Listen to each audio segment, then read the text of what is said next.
Olá, muito bom dia. Hello, good morning, ladies and gentlemen. My name is Pedro Pinto, and I'm delighted to be your host today for the Outlook 2023 Clean Energy Forum, Delivery, Secure and Affordable. This is an initiative from Jornal de Negócios, Sábado, CMTV, in partnership with Galp and with the sponsorship of Toyota and Crédito Montepio, also with the important support of the municipality of Oeiras.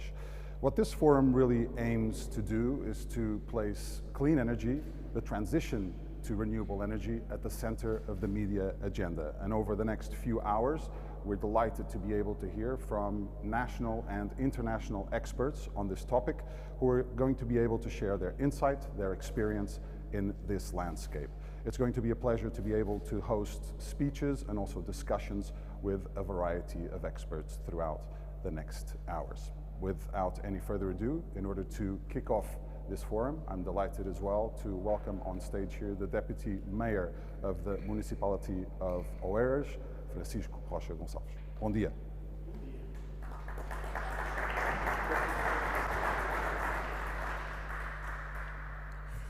Thank you, Pedro. Hello, everyone. And first of all, welcome to Oeiras, to this magnificent São Julião da Barra Fort, the official residence of our defense minister. And this is a very happy day because it is not always open for our society, so we must enjoy. The saying, "May you live in interesting times," is a phrase of good intentions immersed in the cynicism of real politics. The energy transition times we are living are no longer only interested, but they constitute an imperative demand towards safeguarding our common future, concerning both the decarbonization of our societies and guaranteeing ability to stay competitive in our open international system and in our global society. Despite the first rule of the international system concerns its dynamic nature, it is permanently changing. Nowadays, we are facing times in which we are obligated to change in order to adapt and to stay competitive, while surviving to climate change. If we want to remain competitive in an open international system, we must find an energy mix that is able to sustain that purpose. And this purpose is a fundamental one: to protect our social model and our democratic systems.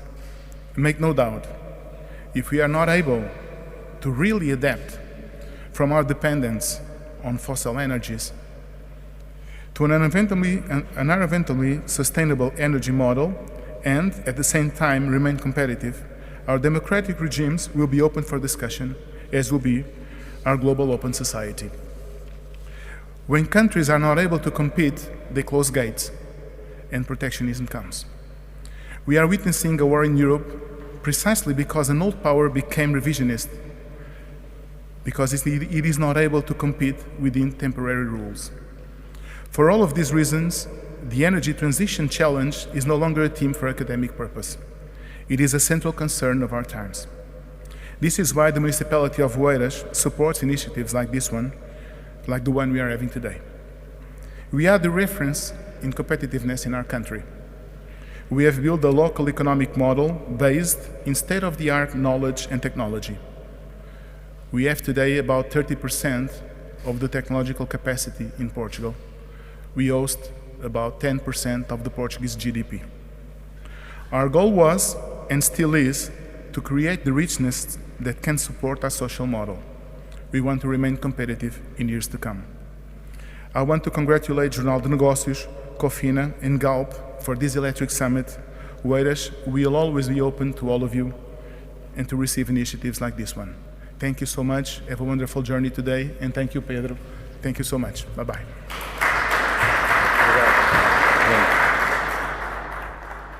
Francisco Rocha Gonçalves, a pleasure to have you here today, and the support is also much appreciated. We're going to get going for our first panel, and the topic will be the economics of the transition, policy and financing strategies to accelerate and scale low-carbon technologies. Really, we're going to be delving deep into the transition that is happening and what needs to be done in order for it to become faster as far as clean and renewable energies are concerned. Now, before I give more context on our discussion, I'd like to invite our guests on stage, starting with António Almeida, Principal Advisor of the Public Sector Division for Portugal of the European Investment Bank, Lee Hodder, Head of Strategy and Chief Sustainability Officer at GALP, Nelson Lage, President of the European Energy Network and ADN, and Peter Zeniewski, Energy Analyst in the Energy Supply and Investment Outlook at the International Energy Agency. If I can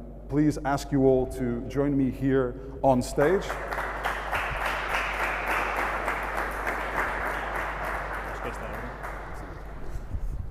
All good?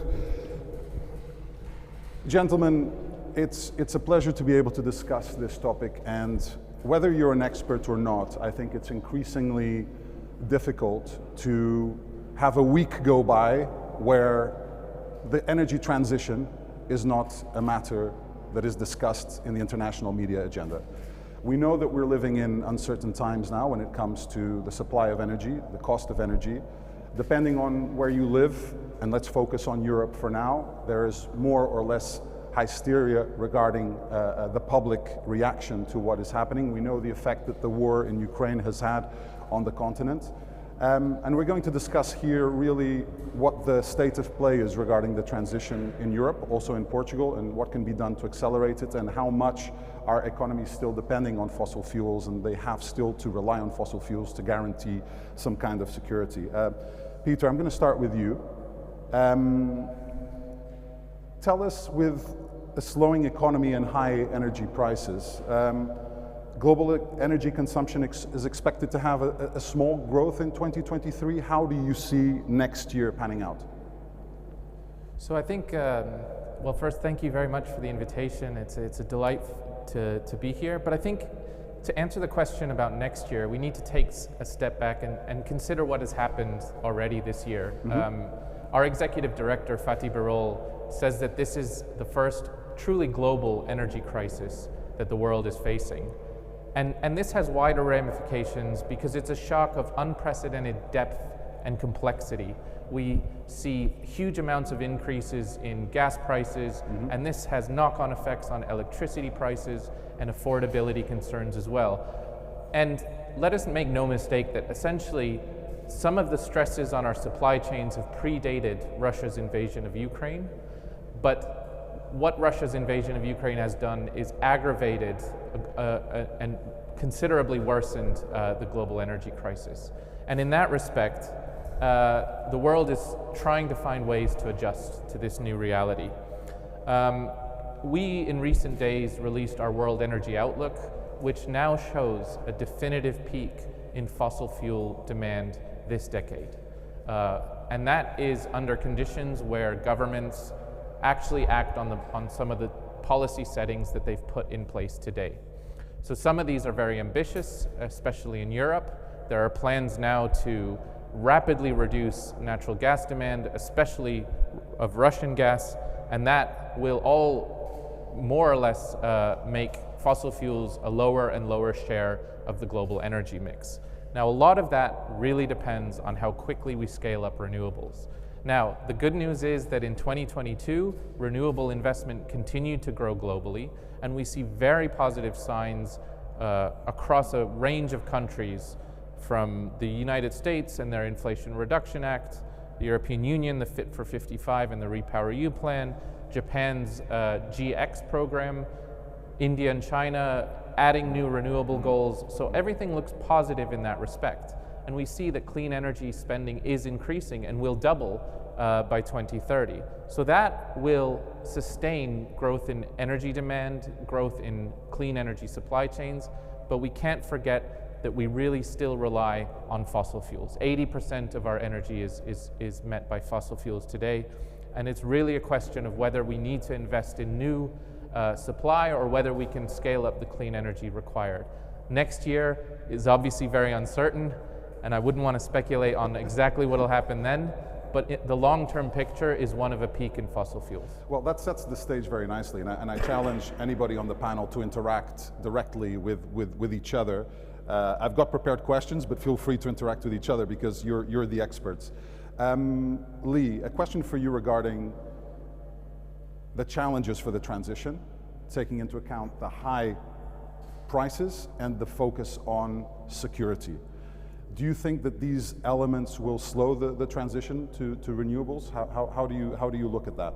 Yes, it's a debate that we often have. I think we have to believe, and I personally believe, that this is a chance to go quicker, not slower. But there is this real trilemma around security, sustainability, reliability, and the affordability. I think if I look at what's happening in the world now, clearly I fully agree with Peter that this is probably one of potentially the first of a number of energy crises that we could have on the road to net zero. My own reflection now is that we have to go as fast as we can on electrification, and I think companies like Galp and many others are doing that. But we also have to remember that right now only about 20% of our energy mix is from electrification. Even many outlooks by 2050, looking at still only around 50% from electrification. So the other 50% plus is around low carbon fuels. So my big passion at the moment is not only to have a massive and an accelerated growth in clean electrons from solar and wind, but also how do we use those in the most innovative ways to create new clean molecules that much of our industry and economy is built on currently.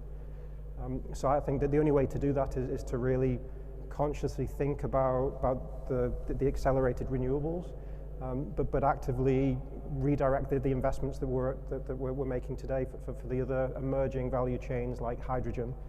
And I think that just my final point on that would be, especially for Europe at the moment, because of the security focus that the terrible events in the Ukraine have highlighted, we have a real decision to make on how much security we want within our own borders. So do we want to reindustrialize parts of Europe and create new clean energy value chains such as hydrogen, like battery value chains, or whether we also then want to complement those with other new partnerships around the world. And I think that the truth will be a mixture of anything, but it's just really a critical time to keep the pace up. I wanted to go to Nelson because one thing is about the consumption of energy, another is about the saving of energy, and the winter is coming. And it'll be harsher for some EU member states than others. Fortunately, here in Portugal, as far as that is concerned, we're quite lucky. But talk to us about what's being prepared for the winter and who's doing it best and who is maybe finding the bigger challenges, taking into account, of course, the cut in supply that we've seen over the last months. Good morning. Thank you for the invitation. Just to say that we are really experiencing the worst crisis, energy crisis in our history, that it's a crisis that is jeopardize energy security and also our democracies. And it's true that, and it was said, the war in Ukraine goes well beyond the energy issues. It's about freedom of nations, it's about also of economic prosperity, and it's also about social cohesion. But this war really showed our dependence on external suppliers. So Europe really must make an effort on that particular issue. We know that we imported the European Union imported around 40% in the last 6 years, 40% of Russian gas. So we really have to focus on that. Europe is responding with several programs, several measures. We have the Repower EU with the bet on diversification of supply, on energy storage, also on energy efficiency, and more recently we had a response from all the member states with their national energy saving plans. Portugal did the same. It was one of the first ones to present a complete and approved energy saving plan. It's true that it's a volunteer. There are volunteer measures. We have a volunteer target right now. European Commission and the International Energy Agency already said that the question, it's not really this winter, it's not December, that it's right on the corner. It's the next winter. So these energy saving plans that they're all aligned in the main in what are the main concerns, the main measures. And basically, I think we are prepared for December. We are prepared for January. And then when I say we, I'm talking about Europe, because Portugal is of course more prepared than other countries because of the particular needs. But we have to think about what's going to happen next next December. So that's the question. We have to see how these energy saving plans, how these strategy, how these measures from the European Union can keep in time, and we have to look to next December. So it's not a question just to reduce gas consumption till March. That it's the main idea, the initial idea. I think we should have to look to the next December and have a really bold strategy, not only for the short term, but only for the medium and long term. So considering December, not only December. We're talking about the economics of the transition, and obviously I want to bring in the European Investment Bank and Antonio. Investment is such a big part of this. So what is the EIB doing to help the transition and to drive that goal for net zero in the EU and beyond? Well, first of all, also thank you for the invitation. The EIB, perhaps we should explain what the EIB is. It's a non-profit institution, and we deploy our resources basically and set our targets in line with what is the EU objectives. So all of even before the war in Ukraine, back in 3 years ago, back in November 2019, and aligned with the political ambition behind the European Green Deal, the EIB approved a set of measures that intended to increase the support to the green transition. So back in 2019, the EIB committed to increase the percentage of the lending volumes that we deploy every year to up to 50% until 2025. So that was an objective set back in 2019, and we are already there, even though just in 2022.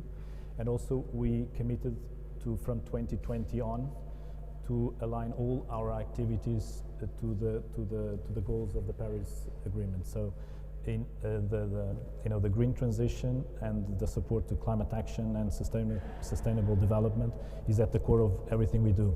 And more recently, and after the start of the war in Ukraine, again aligned with EU objectives, and after the Repower EU plan was announced by the European Commission, the board of directors of the EIB, it was just recently, two weeks ago, the board of October, approved also a package that intends to support a faster transition. So, as you guys were saying, perhaps there are question marks on whether the transition is going to be faster or not, but we believe that this is the moment to actually support a faster transition. And in this set of measures, in this package that was put together by the EIB 2 weeks ago, there is a commitment to increase, on top of what we do every year, which on average per year over the past decade, 10 billion of our financing is dedicated to energy. Okay. In the EU? In the EU. Okay. So on top of that, there will be a further 30 billion over the next 5 years. So on top of what is recurrent financing, the intention is to increase such amount. And on top of these, additional loan amounts and equity investments as well, the EIB also approved a set of technical and policy flexibilities that change a bit of what we have done so far. For example, we usually, the co-financing, we don't finance projects alone. We usually bring together other development banks, other commercial banks, other equity providers, and we usually go up to 50% of a project cost. In this set of measures just approved, we can go up to 75% of the total cost of a project, as long as it supports Repower EU objectives. So it can be any green investment, renewable energy, energy efficiency, EV infrastructure, power grids, for example, as well. So this is a measure that intends to accelerate the pace of investment. On top of that, we also approved the possibility to go longer in terms of tenors of our loans, and also to increase the upfront disbursement. So not only disbursing as the project is progressing, but actually upfronting disbursement so that promoters can go faster. So this is a set of measures that were recently implemented in order to support you know, the Repower EU objectives and an increased pace in terms of the green transition. Repower EU is going to be a recurring theme here throughout the day, and we'll also address that when we talk about green hydrogen and solar and how all of these renewable energies can complement each other and find a solution to decrease fossil fuels dependence as much as possible. A question to both Nelson and Peter. As far as energy agencies are concerned, how much are they working together, and really how much are nations working together in order to combat what both of you have said is the worst energy crisis in history? I don't know who wants to take it first. So I'm happy to answer on the IEA side. So we've been working with all global stakeholders to accelerate energy transition, to put in place the conditions and the policies that you need to scale up clean energy. And so Repower EU is a very important part of that puzzle in Europe. So we've been working with the Commission, with President von der Leyen's team, from Kadri Simpson's team, to really understand what the scale of the challenge really is. So in our latest outlook, we say that somewhere around 65 billion euros a year is needed to transition away from Russian gas by 2027. Now that's a very, very big sum of money. And that's something where not only policymakers need to come together, but also the investment community, development banks, and so on. Indeed, yeah. So we'll talk after this. And so, you know, what we say in our net zero by 2050 scenario, which reaches net zero emissions globally, you need international collaboration and support.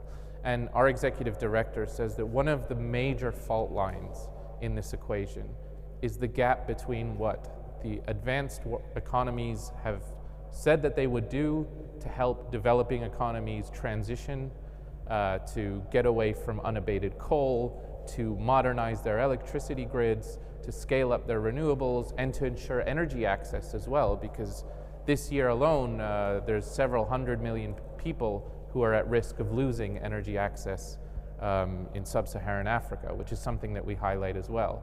So it's a global problem, it needs global solutions, and that's why we work with all stakeholders to ensure that it's even remotely possible. So that's one of the key conditions of net zero, is international collaboration. The problem is that now, globally, things are looking a little bit difficult to secure that scale of cooperation. And so one of the issues that we face is the geopolitics of energy transitions, the fact that, you know, there's concentrations of supply in not only in fossil fuels, but in the critical minerals that are required to transition towards an electrified energy system. And those are risks that we highlight with our partners globally in order to address a seamless transition to net zero, and not one that opens up new geopolitical fault lines. Concerning energy agency, I have to say that they are all doing a great, a huge job right now. They are the role of energy agencies right now is it's critical. The example is that what I said before. It's the drawing of the energy saving plans, and in most of the cases, the implementation and the monitoring of those plans. In Portugal, it was ADEN that was in charge of drawing the plan.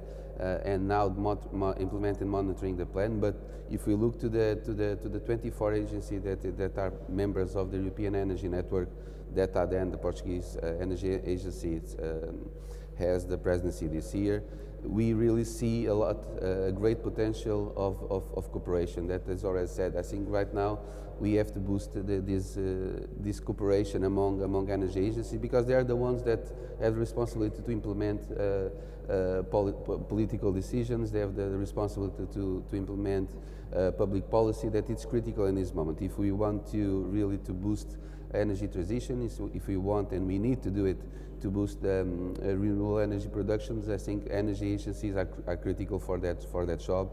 And we really have to boost cooperation with these networks, such as ENR, that 2 years ago it was an unknown network among European institutions. And I think right now, with the job that we are doing with all the agencies, I think it's more known. We already had several studies presented, also to the European Commission, some events. So I think that right now we are in a very interesting moment for energy agencies, for cooperation among the European Union member states. So let's hope that this cooperation, this need, this will to cooperate to do it, we'll keep in time, and in 1 year we're not discussing the same thing and saying that we need cooperation and we need to think on long-term strategies. Lee, for Galp, I think there's a huge opportunity and there's a huge challenge at the same time, because you're front and center when it comes to that transition. What are your concrete ambitions when it comes to renewable energy and low carbon solutions, and how do you think you can get there? And obviously here we're talking beyond Portugal, because you're an international player as well. Yeah, so we definitely are trying to diversify it as quickly as we can. I think it really starts with a fundamental belief that our strategy is based on a belief of an accelerated transition. So that's kind of the first important step for a company like Galp to realize. In terms of our portfolio, we are still investing in oil and gas at the moment.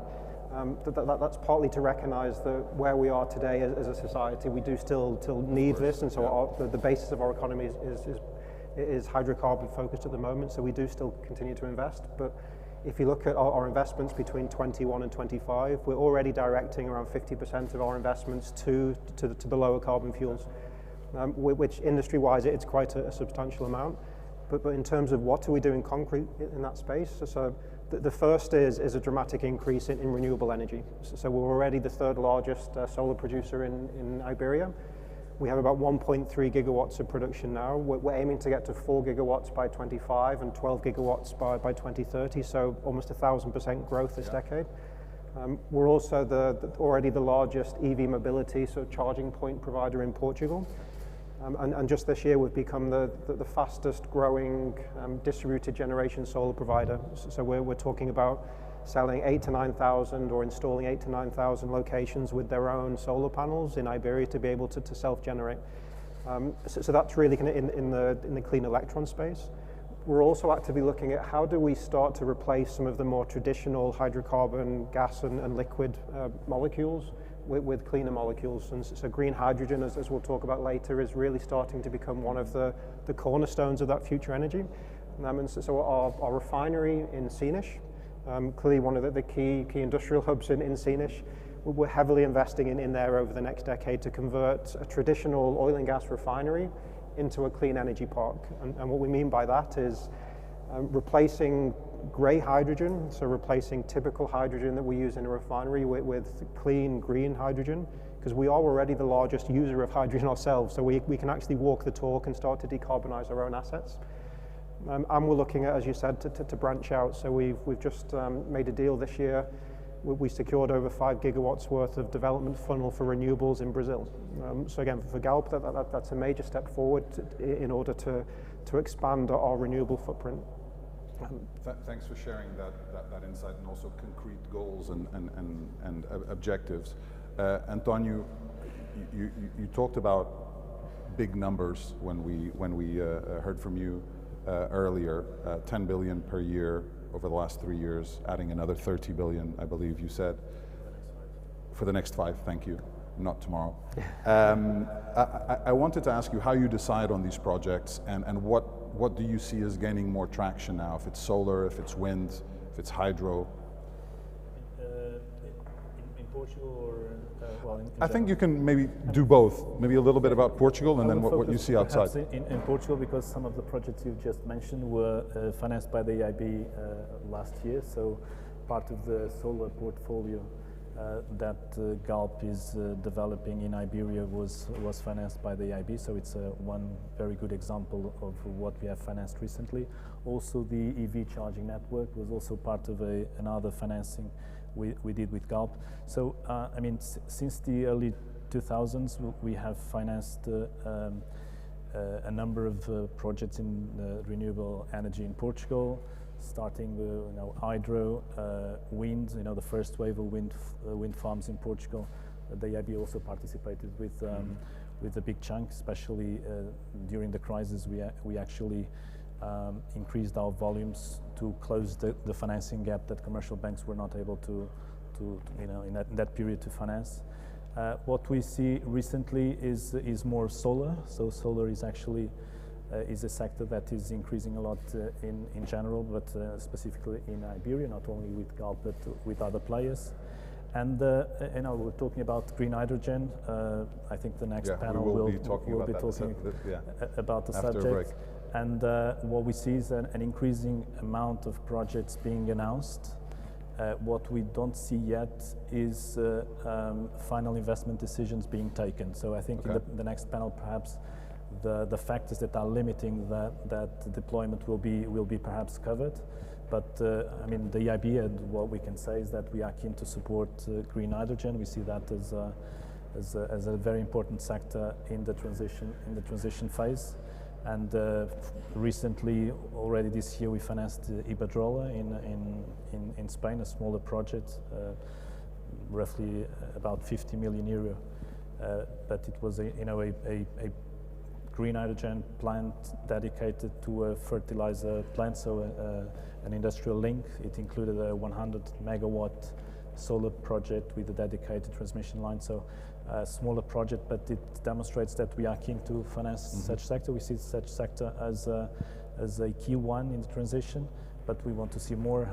And in Portugal, we are very keen to finance projects once they actually, final investment decisions are taken. Can I just pick up, I guess, linking the two? Peter made a comment around the minerals and the rare metals that we're going to be having. One of the things that I do think that we as Galp, but other companies are starting to do is the new energy value chains that are being created, especially given what our experiences in the Ukraine this year. We've started to pay much more attention to what are the critical resources in these new value chains that are emerging. So whether it's access to lithium, which is going to be a key part of batteries in the future, or whether it's access to electrolyzers in the hydrogen space, or access to solar panels that today are predominantly made in China. So I think companies as Galp, we are actively looking at how we can invest in certain parts of the value chain, potentially outside of the traditional production. So ourselves, for example, we're developing one of the first lithium refineries in Europe, where we would take lithium ore to be able to refine it to produce a product that could potentially then go into a European-made battery value chain. And it's those types of diversification of investments that I think we're all collectively trying to figure out how to unlock. We're approaching a short break, but since we started a little bit late as well, I would like to ask each one of you one final question, and starting with António. Within your area of expertise, if you could change one thing tomorrow to make the transition better, what would it be? And just a couple of sentences, 2-3 sentences. I mean, we as the EU Climate Bank, we support EU objectives. I think, in some sectors, again, going back to green hydrogen, I think if we want to accelerate the pace, perhaps one of the things limiting investment is the legal framework. Perhaps what we need is faster permitting processes in several countries, including in Portugal. And also perhaps incentives in the legal framework in order to make the life of financiers easier, at least in this first phase, given the technological risks associated with the project, that we actually finance projects with support that we had in the past with wind and solar. And then as financiers get more comfortable with the technologies, some of those incentives, if created, then could be removed. So I think it would be that perhaps I would suggest as a measure to increase the pace of. Incentives and the quicker decision making. Yes. Yuli. I won't repeat those. I think they're both valid. I think the other element for me is a continued focus on collaboration between business, regulatory/government bodies to understand how do the investments that companies like Galp are making, how can they be leveraged in the maximum way to improve the connectedness of these clean energies. So whether it's prioritizing those projects that can have the biggest impact on decarbonising and electrifying the grid, for example, I think we can be much more better connected between the parties. Okay, Nelson. I think we should guarantee an immediate response right now, but we cannot just leave behind the investments in the long and the mid and long term on energy. So we really need to boost the investment on energy, we need to boost the investment on industry, on new solutions, new technologies. We have to guarantee our future. We cannot just talk more about this in the following years. We have to do it. We need actions, concrete actions, and we need also, of course, to invest on families. We need to give them a quick response. So investments on energy, investments on industry, particularly investments on new technology, new vectors of energy such as hydrogen, and also, of course, invest on our institutions, because let's not forget our institutions. They are needed.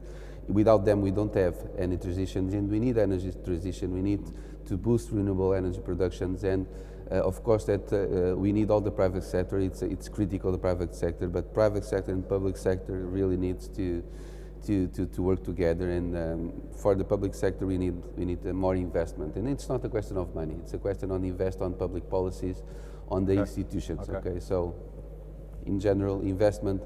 Now, yes, but also on long and medium term for private and public sector. Okay, Lee talked about collaboration. You focus on investment. Peter? They stole all the best points. Okay. So I'm last. That's it then. I can say one thing. Maybe just to keep it simple, coal. We have to reduce our use of coal, of unabated coal, because if we operate today's coal-fired power plants as they would normally be used over the 50-year lifetime, we would blow through the 1.5 degree budget, just the coal assets. So I think there has to be an unwavering focus in the advanced world on channeling finance and institutional capabilities and incentives for all those plants, most of which are in China, India, Southeast Asia, and so on, to be phased down as far as possible, but thinking about the just transition aspects of that. Because it's not just, we can't just come in with a bunch of money and close everything down. There has to be clean energy in its place, but really that's where the focus should lie, is on reducing the use of those assets. Antonio, Lee, Nelson, Peter, thank you so much for sharing your insight, your experience as well, and concrete projects that you're working on and focusing on key aspects of this transition from different perspectives as well, which I think is so valuable. We're going to take a very short break, about 10 minutes, quick coffee break. We'll be back with the next panel, and in the next sessions we're going to be focusing on green hydrogen and solar energy, so stick around. See you soon.